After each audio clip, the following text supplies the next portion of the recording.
What's up, CFO gang? It's your boy Jay Tuck, real Cowboys fan stand up. And today I want to talk about the Dallas Cowboys offense.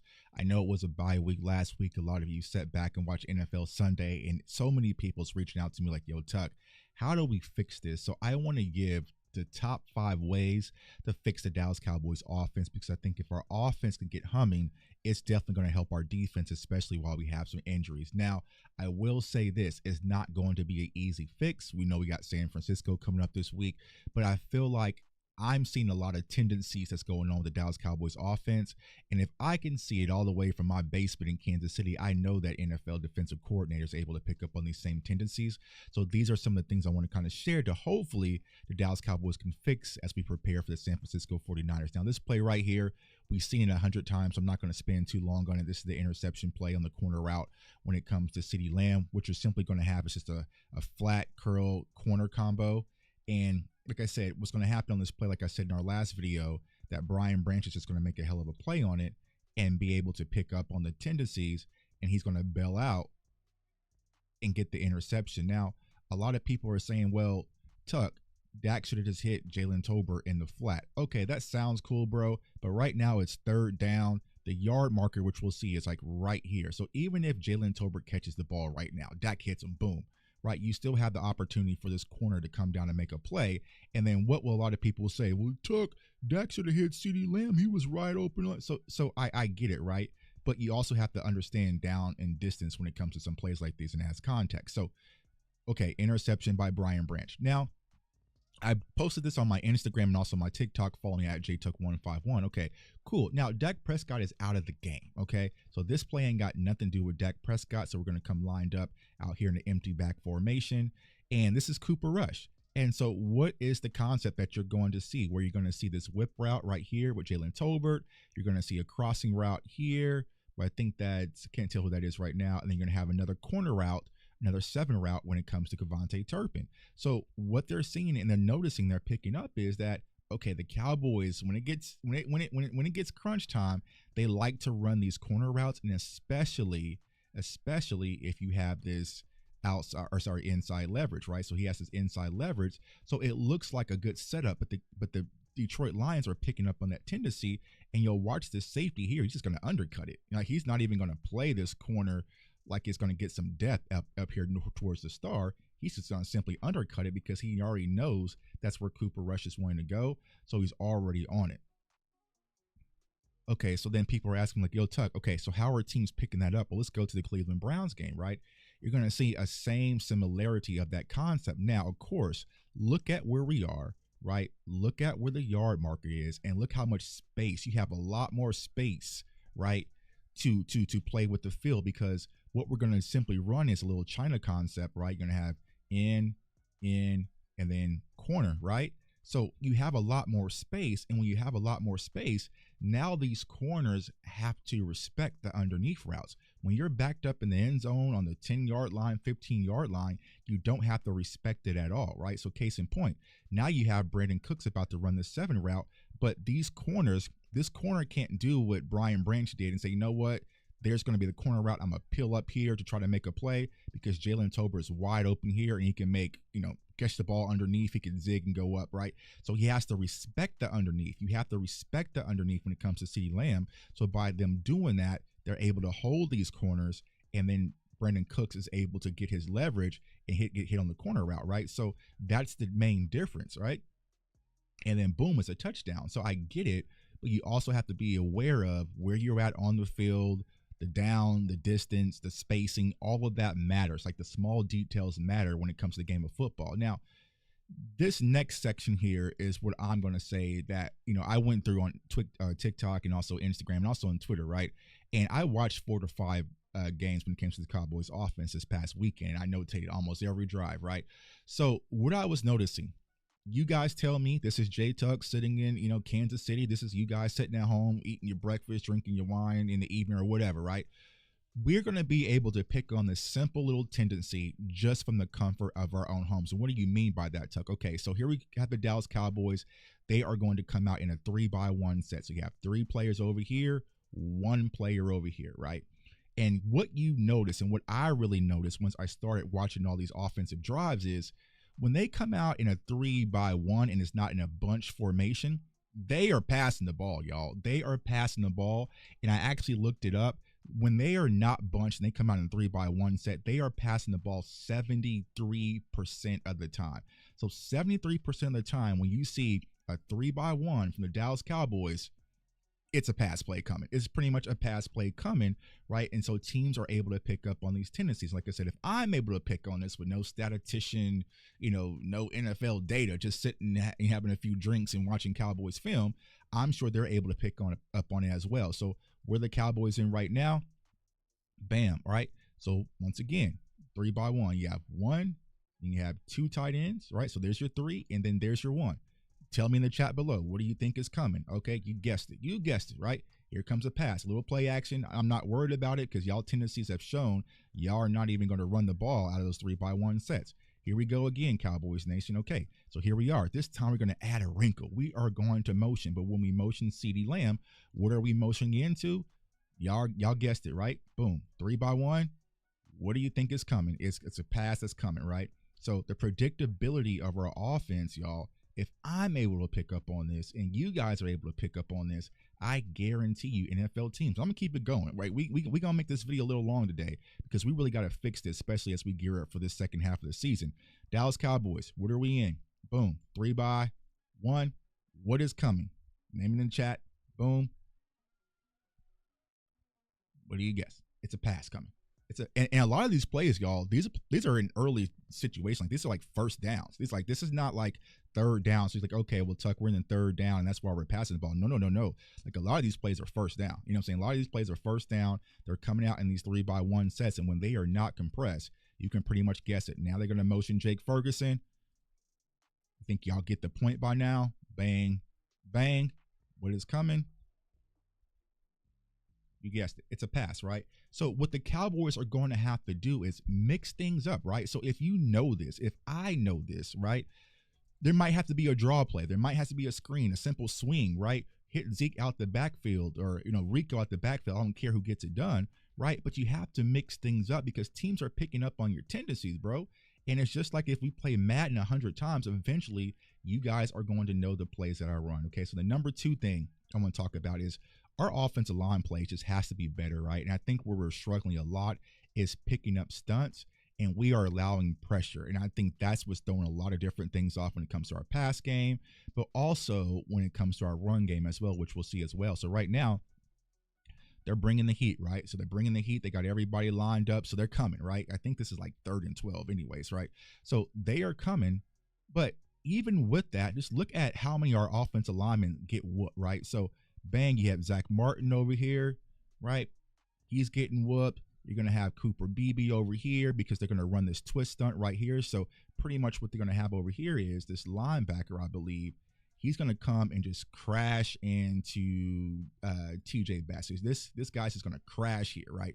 He's just going to crash here. And then what you're going to have is this guy's just going to loop around on Cooper Beebe. So then that way, Dak Prescott will not be able to step up in the pocket. So there's interior pressure. And we always know to disrupt the quarterback, interior pressure is key. Now, a lot of people, the goofies in the chat, will be like, well, Tuck, look at Jake Ferguson wide open right there. Okay, I get that, bro. But once again, with the context, it is 3rd and 12. Right? It is 3rd and 12. There's the yard marker right there, right? The yard marker is right there. That's what we're trying to get to avoid it being Brandon Aubrey time. So hitting Jake Ferguson back here is going to do us no good except make the field goal closer, right? But once again, these stunts are kicking the Dallas Cowboys' ass offensive line-wise, and it's got a huge problem that we have to fix, and we have to fix it ASAP because teams are noticing. And like you go back to what TJ Watt did, what Aiden Hutchinson was doing against us before he got injured, this wide 9 look, its complexity is causing problems. And I'm not sure why that is, but Mike Solari, offensive line coach, you got to fix this, bro, because what's going to happen once again, these two right here, they're going to run an ace block with these two, right? So this is TJ Bass and Cooper Beebe, right? So I give them a benefit of the doubt. They're young guys. But these two, you've been here long enough. You guys should know how to pick up, a stunt on the right side when it comes to Terrence and Zach Martin. So what's simply going to happen is, right, Terrence is actually going to do a good job on this play. So you're going to have this tackle kind of loop around on Terrence. So then Terrence is passing it off. So it's kind of like basketball, like you're switching.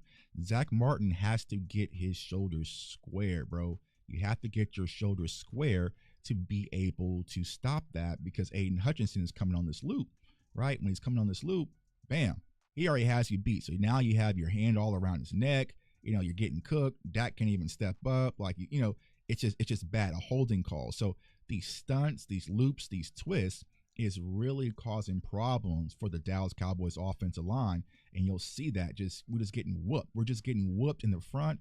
Dak Prescott has nowhere to go. And by doing that, Dak Prescott starts to get a little happy feet. He starts to get the happy feet, bro. And then things get complex.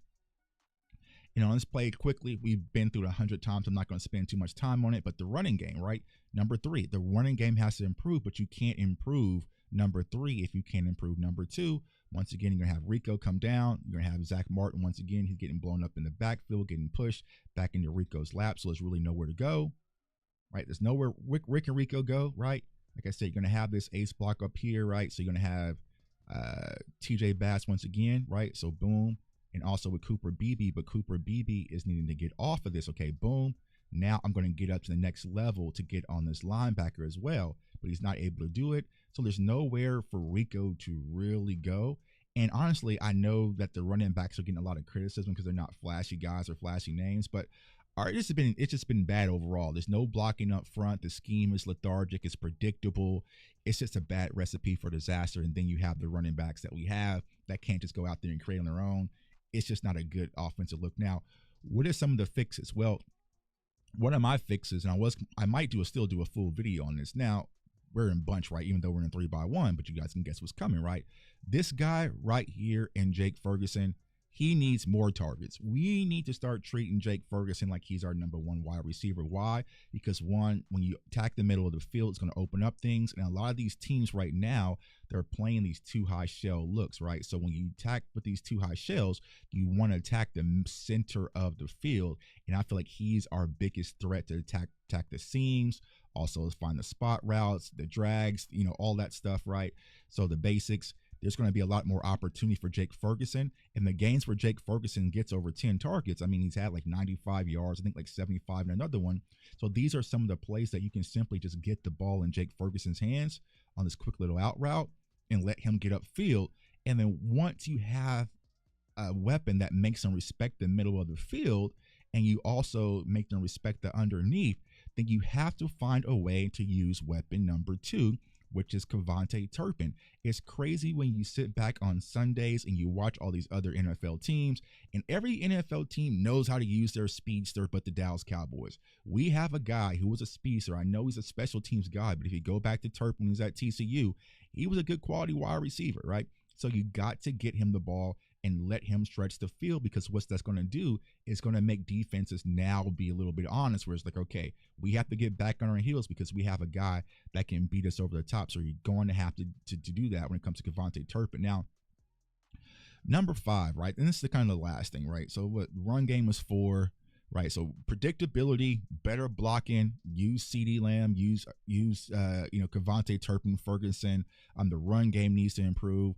But this is the main thing, Cowboys Nation, I think, when it comes to our offense, right? These 3, right? So Dak, you got to be better. Ceedee, you got to be better. Zach Martin, you have to be better. Our stars have to play better on the offensive line. I don't care that you guys miss camp and are not in sync. You have played enough football together where there shouldn't be this miscommunication that's leading to these plays. And you look at a play like this one right here, right? So this is where people will sit back on Sunday, sit back on their couch, they'll come in our comments and say, you know what, Dak Prescott sucks. He can't get the job done because he's going to drop back. Once again, we're in a 3x1 set, right? He's going to make a throw and it's going to sail. So just watching on your TV while you're at Buffalo Wild Wings having a few beers, it looks like Dak Prescott is horrible. Why would you do that, Dak? Come on, Dak. You need to be better. They jump in my comments. They jump in everyone's comments. Dak sucks. Dak sucks. Dak sucks, right? But they're not looking at the context of the full story that, once again, right, what is happening up front that's leading to those errant throws. Now, Dak is no angel. I'm not going to say he is, right? But let's watch this play. Guess what's going to happen? Okay, boom. They're going to run a stunt. You're going to crash into Cooper Beebe. They're going to loop around on Zach Martin. Once again, Zach Martin is not picking up this stunt. He's going to hit the back of his shoulder pads. Okay, cool, bro. And he's going to get interior pressure up front. So Dak can't step into his throw. Once again, Zach Martin is holding. And then right here, Tuck, why you always slow it down? Back. Dak's hand is hit. This right here, right? So boom. So this pressure, our all-pro first ballot Hall of Fame guard getting his ass kicked, that all happening leads to these miscommunications and these overselling on throws. And this is costing us throughout the games. Our stars have to be better, y'all. When you put everything in a nutshell, right, you have Dak Prescott drop back, right? So you have Dak Prescott drop on a big play. This is third down. Boom. You give him a clean pocket. So offensive line is doing its job, okay? Boom. You have Ceedee Lamb up here doing his job, right? You let Dak be patient in the pocket, set his feet. He can make a big-time throw. Stars make a big-time catch, and we can win the game. So overall, those are the top 5 things I will fix when it comes to this Dallas Cowboys offense. It has to be fixed immediately, y'all. If not, it's going to be a long, long season, and we'll probably be doing draft film much sooner, man. So it's your boy, J Tuck. Comment, like, subscribe. Follow me on all social media platforms at JTuck151. I know this was a long video, but there's a lot that we need to talk about because we definitely need to get this fixed. And before we go, I want to give a huge shout out and thank you to our sponsors in OddsJam. Peace.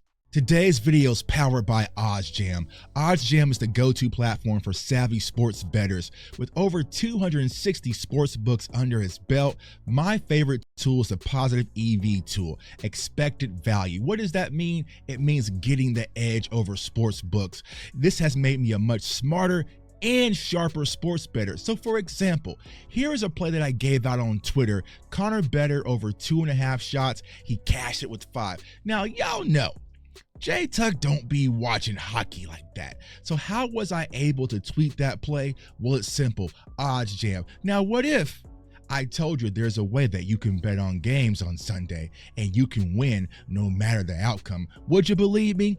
There's a way, and that is the OddsJam arbitrage tool that scans the market to find differences in sports books. So essentially, you could bet on the Cowboys to win, but you could also bet on the Cowboys to lose. And no matter what happens, you will win money. I am a huge fan of this platform. You guys know that I love this platform. So OddsJam did me a huge favor. They are going to give you a 7-day free trial. Yes, 7-day for free. You often don't hear that word free anymore, but go to OddsJam and sign up. They're going to give you a 7-day free trial. And if you use the promo code CFO, they are going to give you 35% off your first monthly subscription. You cannot beat that deal for such a powerful tool. You know that I love OddsJam, so don't bet with your gut. Bet like Tuck and sign up for OddsJam, and let's get this money.